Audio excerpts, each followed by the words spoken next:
Hey class, I thought I'd make you a video about these critical reflections coming up.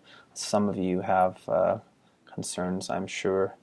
I tried to be as explicit as possible, so this week there is no participation, there's no quiz, there's just this thing that you're writing for me. You can find a critical reflection help guide or whatever I called it. Kind of giving you some parameters as to what you should be thinking about or what you can be thinking about. So that's uploaded under probably that course information place, the same place you can find the summary stuff. Also, in week 8, I have a bunch of materials for you. Some of it is about grammar, and I believe I've got one about writing a critical reflection. I'll make sure that that's there. Really what you want to do is a critical reflection is not the same thing as an academic paper. It's not a diary entry though. It's a paper. It's just a critical reflection paper. So rather than spending all your time summarizing things, what I'm more interested in is your reflection of the material. So all you really have to do is pick one of the sets of articles that I have for you to read. You read those things and you think about them. You think about how to put them together. You think about how they relate to overall class material, and or make references to things that we have learned.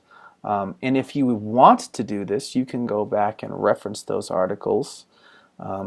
It certainly shows me that you're paying attention, but that's not a requirement. The requirement is that you do some critical and creative thinking about the material that I've given you, and that you say something about it in an organized way that comes from you, right?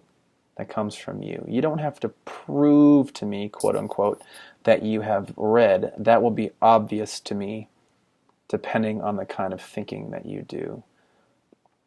I've enjoyed listening to all of your videos, your participation in videos, and I think a lot of you already are doing this. You're taking these things in and you're thinking about them. So this is just a little bit more formal than a video, right? You gotta get your ideas together and you need to put them in a way, present them in a way that is a statement that makes sense. There's an introduction. And there's the meat, and then there's a conclusion. And what you say really it depends on you. There's no one way to do this. So sometimes that's frustrating for students that there is not a strong parameter, and I'm not telling you what to do. But that's the point, is that you have to think about it on your own. And so that is it. Happy learning on this fine week 8.